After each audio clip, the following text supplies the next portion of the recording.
भ्रष्टाचार हम मिटाएंगे, हरियाणा चमकाएंगे। इनेलो और बसपा का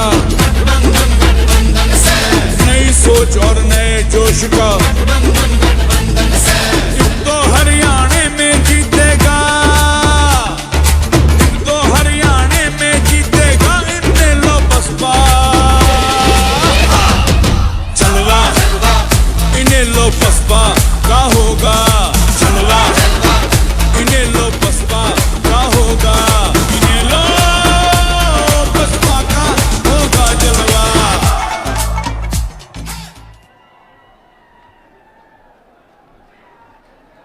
जिनका आपको बहुत देर से इंतजार था, हमारे बीच में बहुजन समाज पार्टी की राष्ट्रीय अध्यक्ष, उत्तर प्रदेश की 4 बार रही मुख्यमंत्री,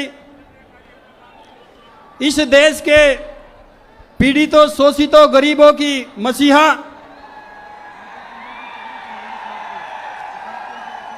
सर्वे समाज के मान और सम्मान का प्रतीक आदरणीय बहन कुमारी मायावती जी आपके बीच में उपस्थित हो गई हैं। सम्मानित साथियों पहुंच चुकी हैं, उनके लिए जोरदार तालियों से स्वागत करें। आदरणीय बहन कुमारी मायावती जी को अभय सिंह जी मुकुट भेंट करके सम्मानित कर रहे हैं। आदरणीय बहन अंजलि जी, जो आदरणीय चौधरी साहब ओम प्रकाश जी चौटाला की सुपुत्री कुमारी बहन मायावती को पश्मीना शाल भेंट करके, साथ में सुनैना जी चौटाला आदरणीय कुमारी बहन मायावती जी को सम्मानित कर रहे हैं। जोरदार तालियों से आप इनका अभिनंदन करें। बहुजन समाज पार्टी की राष्ट्रीय अध्यक्ष, उत्तर प्रदेश की 4 बार रही मुख्यमंत्री, इस देश के शोषितों पीड़ितों गरीबों की मसीहा, सर्वे समाज के मान और सम्मान का प्रतीक आदरणीय बहन कुमारी मायावती जी से निवेदन पूर्वक आग्रह करते हैं कि आएं और इस जनसभा को संबोधित करने का काम करें। सम्मानित साथियों, सम्मानित साथियों, गंभीरता से सुनना, गंभीरता से सुनना, गंभीरता से। हुटिंग कोई नहीं करेगा, कोई व्यक्ति हुटिंग नहीं करेगा। बिल्कुल गंभीरता से सुन करके गंभीरता से सरकार बनाने का काम करो। आदरणीय बहन कुमारी मायावती जी।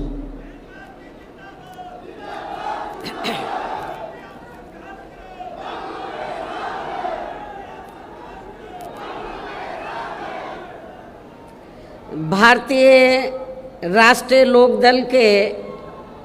राष्ट्रीय अध्यक्ष चौधरी ओम प्रकाश चौटाला जी व वरिष्ठ राष्ट्रीय महासचिव चौधरी अभय चौटाला जी के नेतृत्व में तथा बीएसपी हरियाणा प्रदेश यूनिट आदि के भी अथक प्रयासों से आज माननीय चौधरी देवीलाल जी के जन्मदिन के उपलक्ष्य में सम्मान दिवस के रूप में हो रही इस विशाल महारैली में इकट्ठा हुए भारतीय राष्ट्रीय लोकदल व बहुजन समाज पार्टी के बने इस गठबंधन के सभी छोटे बड़े पदाधिकारी, नेता एवं कार्यकर्तागण, आज आप लोग माननीय चौधरी देवीलाल जी के जन्मदिन को इसे सम्मान दिवस के रूप में मनाने के साथ साथ यहाँ हरियाणा प्रदेश में विधानसभा के लिए हो रहे आम चुनाव में अपने बने इस गठबंधन के उम्मीदवारों के भी समर्थन में हमें सुनने के लिए यहाँ भारी संख्या में इकट्ठा हुए हैं। तो इसके लिए मैं आप सभी लोगों का हार्दिक दिल से आभार प्रकट करती हूँ और जिनको अर्थात गठबंधन के उम्मीदवारों को कामयाब बनाने के लिए भारतीय राष्ट्रीय लोकदल के राष्ट्रीय अध्यक्ष चौधरी ओम प्रकाश चौटाला जी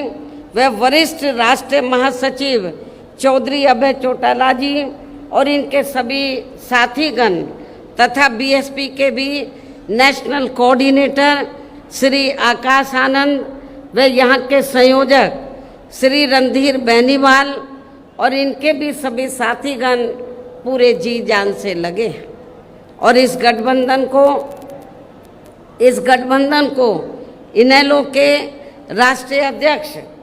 चौधरी श्री देवीलाल चौधरी श्री ओम प्रकाश चौटाला जी का भी पूरा समर्थन व आशीर्वाद प्राप्त है, जो हमारे बीच में यहाँ मौजूद भी हैं। और अब मैं यहाँ आपके हरियाणा प्रदेश में अपने इस गठबंधन की, अपने बने इस गठबंधन की सरकार बनाने के संबंध में कुछ ज़रूरी बातें आप लोगों के सामने रखूं। लेकिन इससे पहले मैं माननीय चौधरी देवीलाल जी के जन्म दिवस पर इनको शत शत नमन व अपने हार्दिक श्रद्धा सुमन अर्पित करने के साथ ही इनकी देश व जन सेवा को भी पूरे तहे दिल से आदर सम्मान करती हूँ। हालांकि इनके बारे में वैसे आप लोगों को ये मालूम है कि ये देश के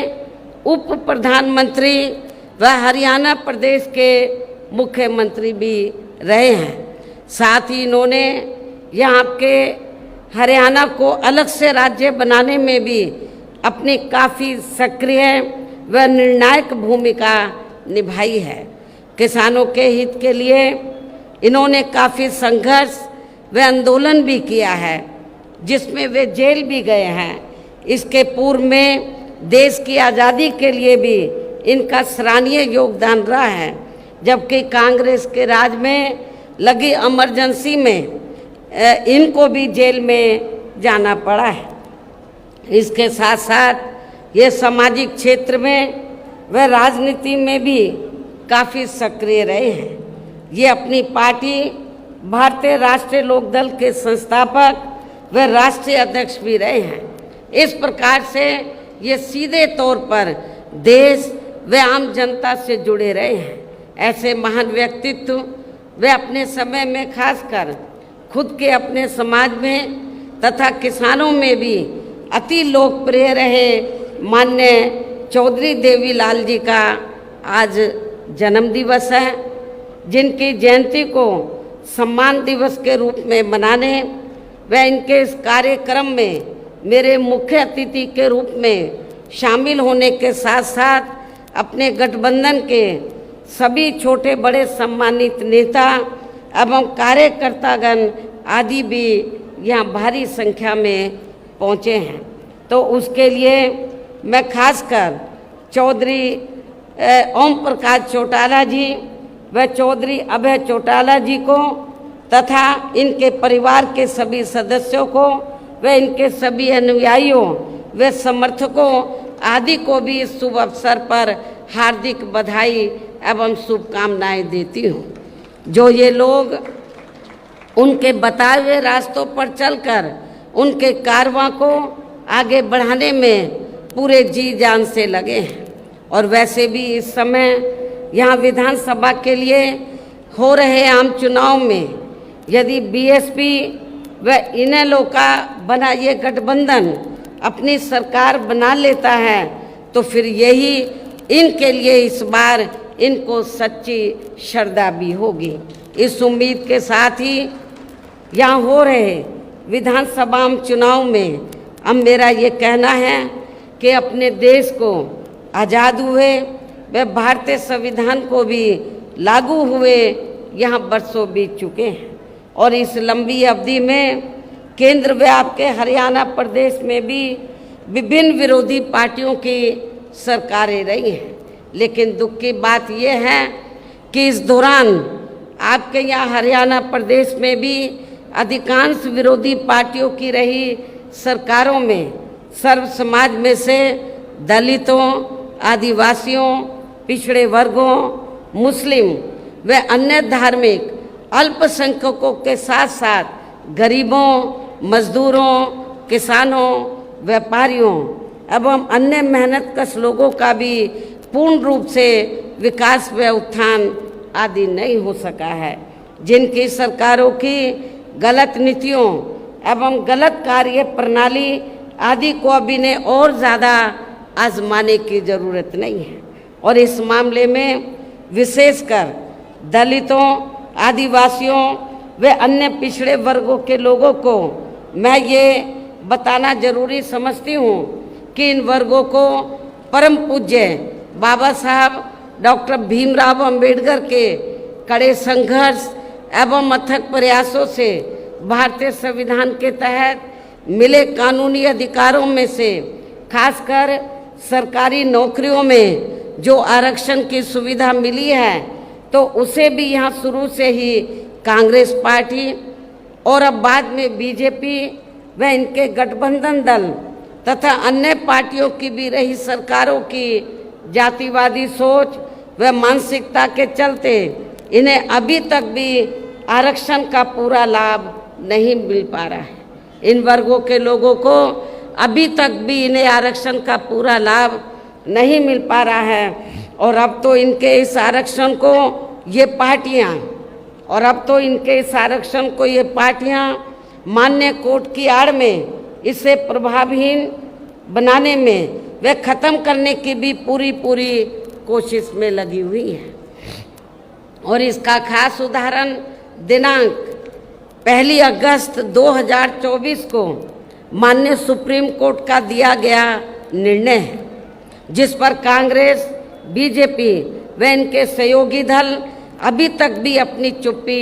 साधे हुए हैं। और इस संदर्भ में यदि केंद्र की भाजपा सरकार की व कांग्रेस की तथा इनके गठबंधन दलों की भी नीति व नियत साफ होती, तो फिर ये सरकार माननीय सुप्रीम कोर्ट के आरक्षण को लेकर आए निर्णय में जिसमें कोर्ट ने एससी व एसटी के आरक्षण में वर्गीकरण व क्रीमी लेयर आदि को लागू करने की बात कही है, जो उसे खत्म करने व फिर करने की बात कही है, तो उसे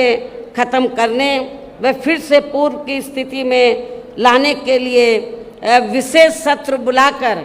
संवैधानिक संशोधन विधेयक जरूर लाती यदि इनकी नीयत साफ होती, तथा उसे पास भी जरूर करवाती।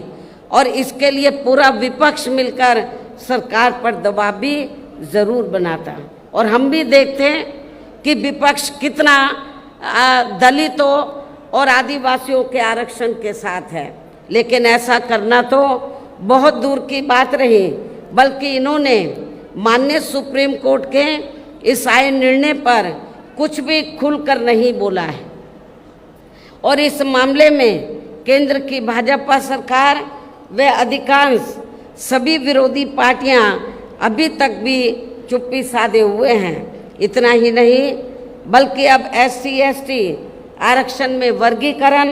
व क्रीमी लेयर को भी लागू करने का ये कार्य माननीय सुप्रीम कोर्ट ने राज्य सरकारों के ऊपर ही छोड़ दिया है, जो अब अपने हिसाब से इसका पूरा राजनीतिक फायदा भी उठाएंगे। साथ ही इसकी आड़ में इन वर्गों को बांटकर इन्हें आपस में भी लड़ाएंगी। अर्थात अब ये पार्टियां फूट डालो व राज करो की नीति का भरपूर फायदा उठाएंगे, जबकि संविधान के मुताबिक किस जाति को SC व ST की सूची में शामिल करना है या नहीं करना है, तो इसका ये अधिकार अभी तक केवल संसद व माननीय राष्ट्रपति जी को ही दिया हुआ था, जिसे 1 अगस्त 2024 को माननीय सुप्रीम कोर्ट के आए निर्णय के जरिए वापस लेकर इसे अब सीधे राज्य सरकारों को ही दे दिया गया है, जिससे अब इन वर्गों के साथ काफ़ी जाति होगी। अर्थात इनका अब ये आरक्षण ना के बराबर ही रह जाएगा। और अब कांग्रेस के श्री राहुल गांधी ने तो विदेश में जाकर इनके सभी आरक्षण को ही आगे वक्त आने पर ख़त्म करने का ही ऐलान कर दिया है। लेकिन जब वो भारत में रहते हैं और ख़ास तौर से भारत में रहते हैं और उनको लगता है कि किसी राज्य में चुनाव हो रहा है, तो फिर इधर आकर वो गिरगिट की तरह रंग बदल लेते हैं और क्या बोलते हैं इधर आकर कि हम आरक्षण के पक्ष में हैं। बाहर जाकर वो बोलते हैं हम आरक्षण को ख़त्म करना चाहते हैं इंडिया में SC ST के, और इधर आकर बोलते हैं कि हम आरक्षण के पक्ष में हैं।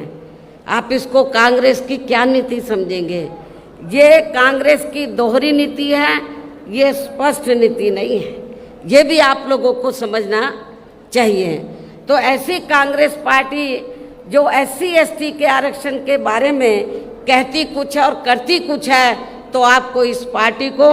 जो इस बार हरियाणा में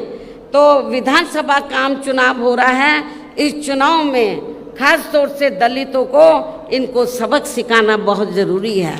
इसलिए इन वर्गों के लोगों को बाबा साहब डॉक्टर भीमराव अंबेडकर द्वारा जो इन्हें आरक्षण का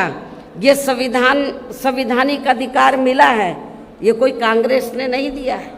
ये परम पूज्य बाबा साहब डॉक्टर अंबेडकर ने SC ST वर्गों के लोगों को जो आरक्षण की सुविधा दिया है, ये संविधानिक अधिकार परम पूज्य बाबा साहब डॉक्टर अंबेडकर ने आप लोगों को दिया है। तो इसे बचाने के लिए अब इन सभी विरोधी पार्टियों को यह आपके हरियाणा प्रदेश में हो रहे विधानसभा आम चुनाव में कतई भी अपना वोट नहीं देना है। यदि आप लोगों को इससे बचाना अपने आरक्षण को, तो आप लोगों को कांग्रेस BJP एंड कंपनी के लोगों को कतई भी अपना वोट नहीं देना है। जो अभी तक भी माननीय सुप्रीम कोर्ट के इस आए निर्णय के संदर्भ में कुछ भी खुलकर बोलने के लिए तैयार नहीं है, ऐसी स्थिति में अब इन वर्गों को इस चुनाव में अपने बने इस गठबंधन की सरकार बनाकर इसे लागू होने से तब तक लटकाकर वह रोक कर रखना है जब तक केंद्र की सरकार कोर्ट के इस निर्णय को संवैधानिक संशोधन के जरिए खत्म करके इसे पुरानी स्थिति में बहाल नहीं कर देती है। इसको आपको राज्यों में पास नहीं होने देने का, इसको लटका के रखना है सुप्रीम कोर्ट के जजमेंट को, निर्णय को। कब तक? जब तक केंद्र की सरकार कोर्ट के इस निर्णय को संवैधानिक संशोधन के जरिए खत्म करके इसे पुरानी स्थिति में बहाल नहीं कर देती है। और इसके लिए अब आप लोगों को इस चुनाव में या उन सभी विरोधी पार्टियों को सत्ता में आने से जरूर रोकना है जो माननीय सुप्रीम कोर्ट के आए इस निर्णय के पक्ष में है, समर्थन में है। और इनके स्थान पर अब आपको एक तरफा अपना वोट केवल BSP व इनेलो के बने अपने इस गठबंधन को ही देना है, ताकि सत्ता में आकर या आपके स्टेट में, आपके हरियाणा प्रदेश में माननीय सुप्रीम कोर्ट के आए इस निर्णय पर कुछ हद तक अंकुश लगाया जा सके। जब तक पार्लियामेंट में ये संशोधन बिल पास नहीं होता है, तो कम से कम ये गठबंधन की सरकार बनती है तो हम उसको के धन व बल से चुनाव लड़कर ज़्यादातर ये पार्टियां केंद्र व आपके राज्य सहित देश के अन्य राज्यों में भी अभी तक यहाँ सत्ता में आती रही हैं, जिसके कारण ही अब पूरे देश में व आपके खुद के अपने प्रदेश में भी अभी भी हमें यहाँ सर्व समाज के लोग, गरीब लोग अधिकांश मामलों में अपनी विभिन्न समस्याओं को लेकर काफ़ी ज़्यादा दुखी व परेशान ही नज़र आते हैं। जबकि पूरे देश में बहुजन समाज पार्टी ही अकेली एक ऐसी पार्टी है जो विरोधी पार्टियों की तरह देश के बड़े बड़े पूंजीपतियों व धन्ना सेठों की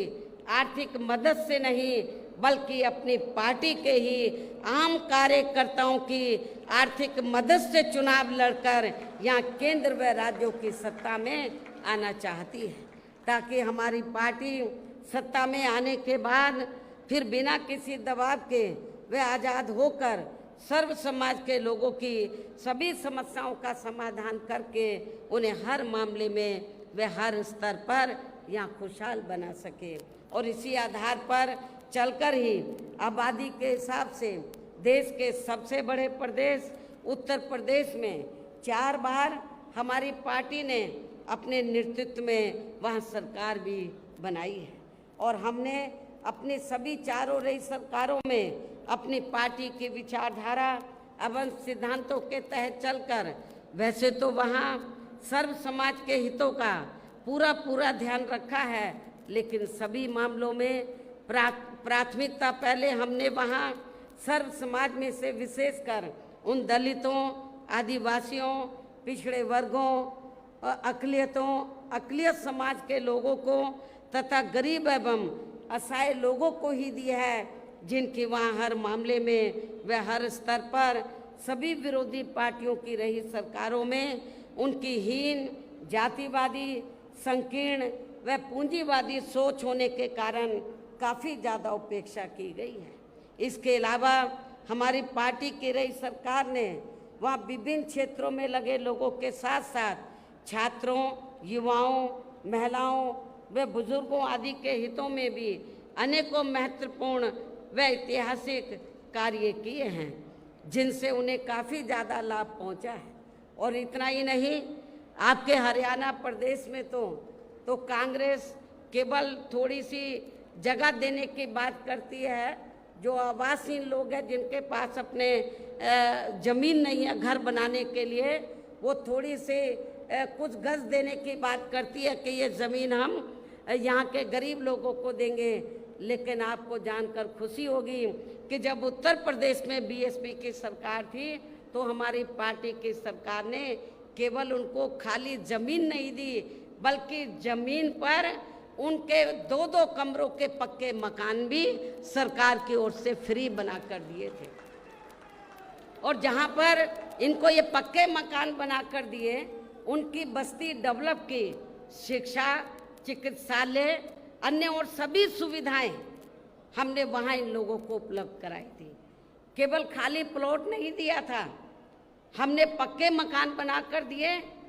और जो रोज़मर्रा की ज़रूरतें हैं उनको भी हमने उनकी बस्तियों में पूरा किया।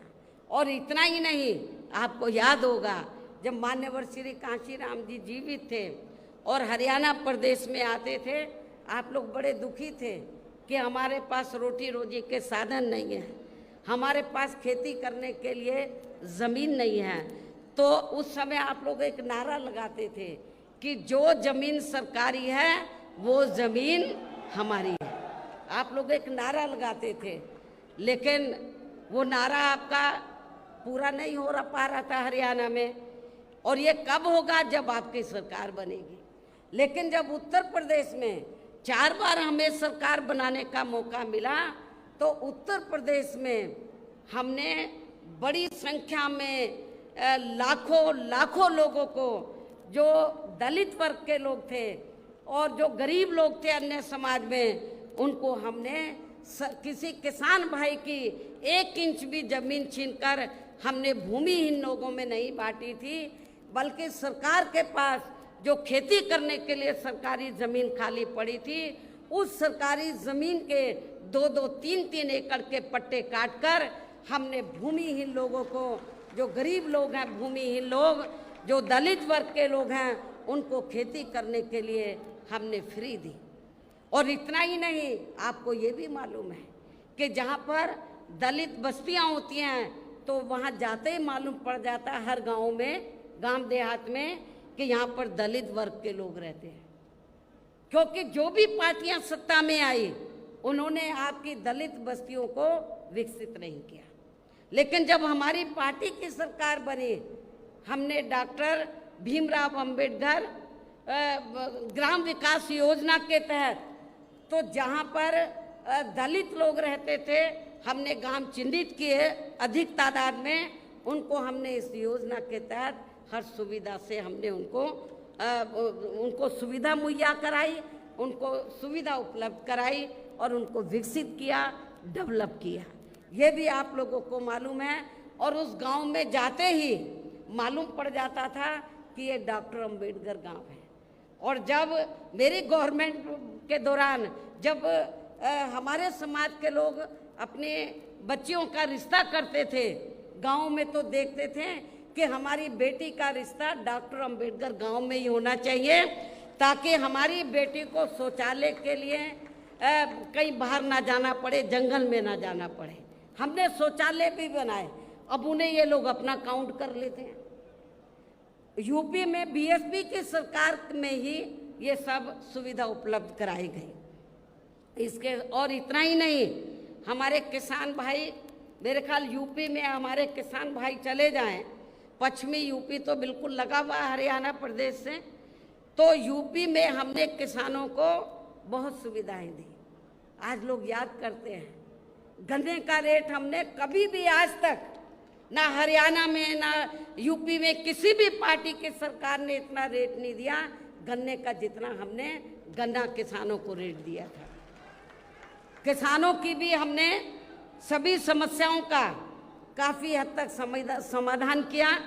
तथा उनकी फसलों का भी उन्हें समय से उचित दाम दिया। और मैं अपने जाट भाइयों को बताना चाहती हूँ, जब उत्तर प्रदेश में पुलिस की भर्ती हुई, 2 लाख से ज़्यादा पुलिस की भर्ती हुई, तो पहले भर्तियों में रिश्वत चलती थी,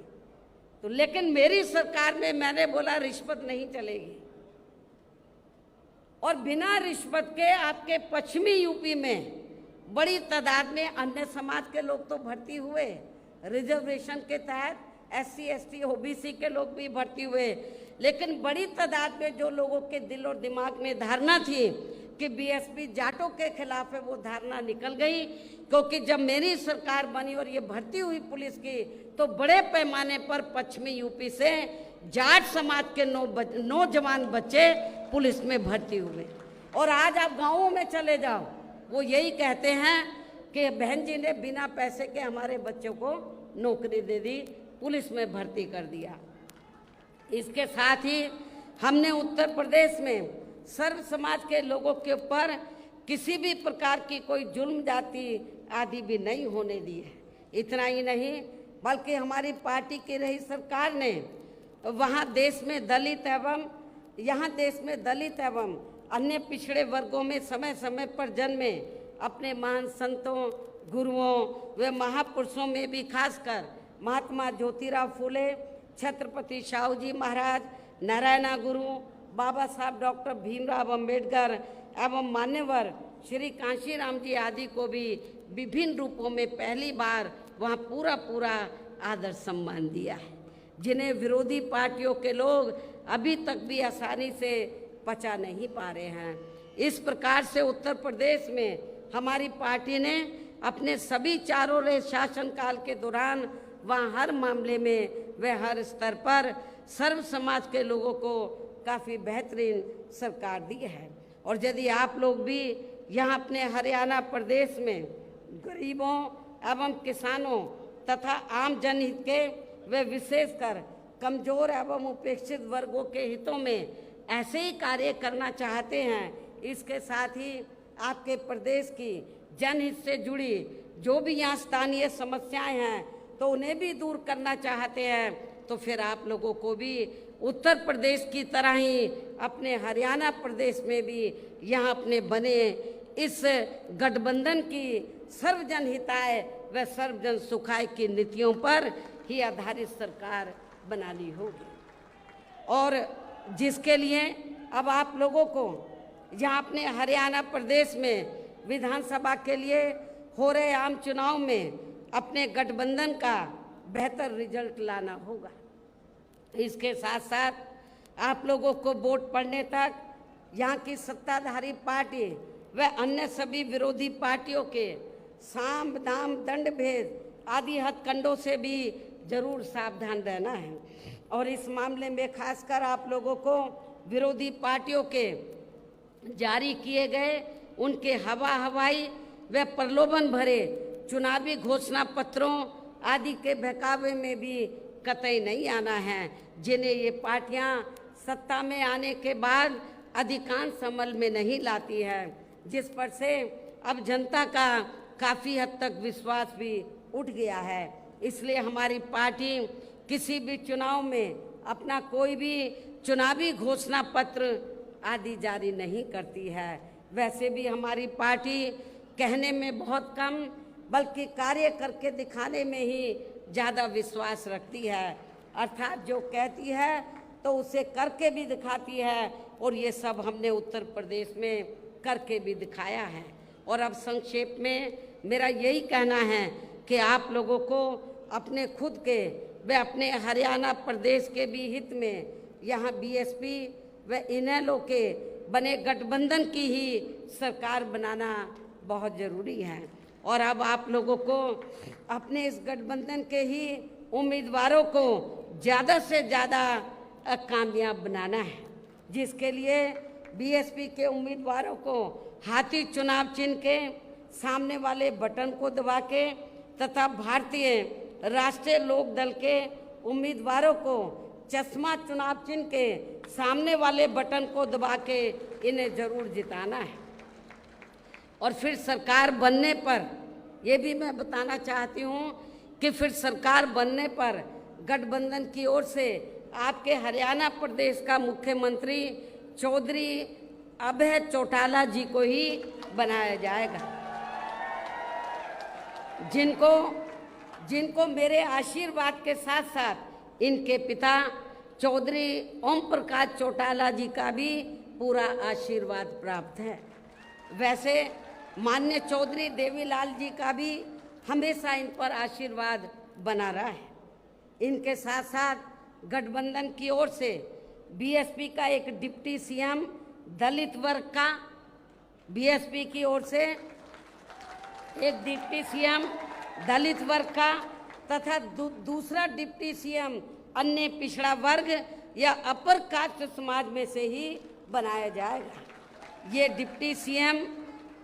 कौन होंगे इसका फैसला चुनाव का नतीजा आने के बाद ही लिया जाएगा। इन्हीं जरूरी बातों के साथ ही अब मैं आप सभी लोगों से अपने इस गठबंधन के अधिकांश उम्मीदवारों को, ज़्यादा से ज़्यादा उम्मीदवारों को जिताकर अपनी यहाँ सरकार बनाना जरूरी है, इसकी मैं पूरी उम्मीद भी करती हूँ। अंत में अब मैं केंद्र सरकार से देश में जातीय जनगणना कराने की भी विशेष मांग करती हूँ, अनुरोध करती हूँ, आग्रह करती हूँ, जिसको शुरू में केंद्र में रही कांग्रेसी सरकार ने और अब वर्तमान में चल रही बीजेपी की केंद्र की सरकार ने भी इसे अभी तक भी लटका के रखा है, इसे अमल में नहीं लाया है। और अब मैं माननीय चौधरी देवीलाल जी के जन्मदिवस पर, आज उनके जन्मदिवस पर इनको फिर से नमन करने के साथ ही उनके सभी अनुयायियों व समर्थकों आदि को भी पुनः हार्दिक बधाई एवं शुभकामनाएं देते हुए अपनी बात यहीं समाप्त करती हूँ। धन्यवाद। की बात करती है कि ये ज़मीन हम यहाँ के गरीब लोगों को देंगे, लेकिन आपको जानकर खुशी होगी कि जब उत्तर प्रदेश में बीएसपी की सरकार की बात करती है कि ये ज़मीन हम यहाँ के गरीब लोगों को देंगे, लेकिन आपको जानकर खुशी होगी कि जब उत्तर प्रदेश में बीएसपी की सरकार थी तो हमारी पार्टी की सरकार ने केवल उनको खाली ज़मीन नहीं दी, बल्कि ज़मीन पर उनके 2-2 कमरों के पक्के मकान भी सरकार की ओर से फ्री बना कर दिए थे। और जहां पर इनको ये पक्के मकान बना कर दिए, उनकी बस्ती डेवलप की, शिक्षा, चिकित्सालय, अन्य और सभी सुविधाएं हमने वहां इन लोगों को उपलब्ध कराई थी। केवल खाली प्लॉट नहीं दिया था, हमने पक्के मकान बना कर दिए और जो रोज़मर्रा की ज़रूरतें हैं उनको भी हमने उनकी बस्तियों में पूरा किया। और इतना ही नहीं, आपको याद होगा जब मान्यवर श्री कांशीराम जी जीवित थे और हरियाणा प्रदेश में आते थे, आप लोग बड़े दुखी थे कि हमारे पास रोटी रोजी के साधन नहीं है, हमारे पास खेती करने के लिए ज़मीन नहीं है। तो उस समय आप लोग एक नारा लगाते थे कि जो ज़मीन सरकारी है वो ज़मीन हमारी है। आप लोग एक नारा लगाते थे, लेकिन वो नारा आपका पूरा नहीं हो पा रहा था हरियाणा में। और ये कब होगा? जब आपकी सरकार बनेगी। लेकिन जब उत्तर प्रदेश में 4 बार हमें सरकार बनाने का मौका मिला तो उत्तर प्रदेश में हमने बड़ी संख्या में लाखों लोगों को, जो दलित वर्ग के लोग थे और जो गरीब लोग थे अन्य समाज में, उनको हमने किसी किसान भाई की 1 इंच भी जमीन छीनकर हमने भूमिहीन लोगों में नहीं बांटी थी, बल्कि सरकार के पास जो खेती करने के लिए सरकारी ज़मीन खाली पड़ी थी, उस सरकारी ज़मीन के 2-2, 3-3 एकड़ के पट्टे काटकर हमने भूमिहीन लोगों को, जो गरीब लोग हैं, भूमिहीन लोग, जो दलित वर्ग के लोग हैं, उनको खेती करने के लिए हमने फ्री दी। और इतना ही नहीं, आपको ये भी मालूम है कि जहाँ पर दलित बस्तियाँ होती हैं तो वहाँ जाते ही मालूम पड़ जाता है हर गांव में, गांव देहात में, कि यहाँ पर दलित वर्ग के लोग रहते हैं। क्योंकि जो भी पार्टियां सत्ता में आई, उन्होंने आपकी दलित बस्तियों को विकसित नहीं किया। लेकिन जब हमारी पार्टी की सरकार बनी, हमने डॉक्टर भीमराव अंबेडकर ग्राम विकास योजना के तहत, तो जहाँ पर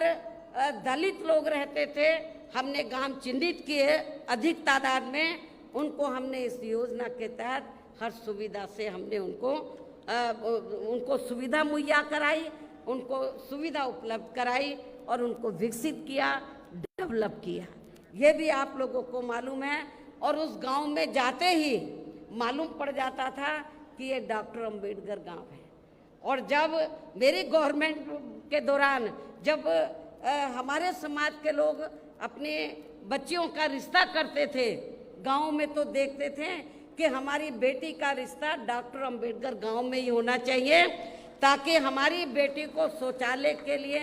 कहीं बाहर ना जाना पड़े, जंगल में ना जाना पड़े। हमने शौचालय भी बनाए। अब उन्हें ये लोग अपना काउंट कर लेते हैं। यूपी में बीएसपी की सरकार में ही ये सब सुविधा उपलब्ध कराई गई। इसके और इतना ही नहीं, हमारे किसान भाई, मेरे ख्याल यूपी में हमारे किसान भाई चले जाएं, पश्चिमी यूपी तो बिल्कुल लगा हुआ हरियाणा प्रदेश से, तो यूपी में हमने किसानों को बहुत सुविधाएं दी। आज लोग याद करते हैं, गन्ने का रेट हमने कभी भी आज तक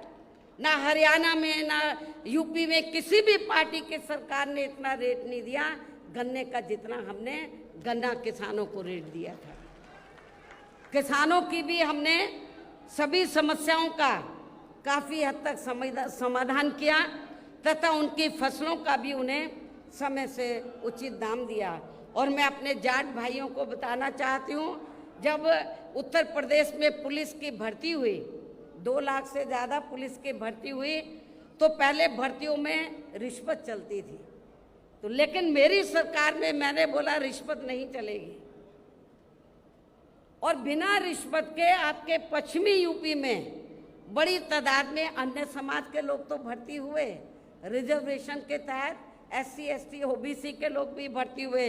लेकिन बड़ी तादाद में जो लोगों के दिल और दिमाग में धारणा थी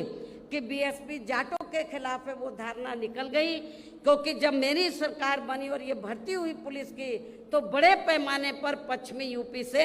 जाट समाज के नौजवान बच्चे पुलिस में भर्ती हुए। और आज आप गाँवों में चले जाओ, वो यही कहते हैं कि बहन जी ने बिना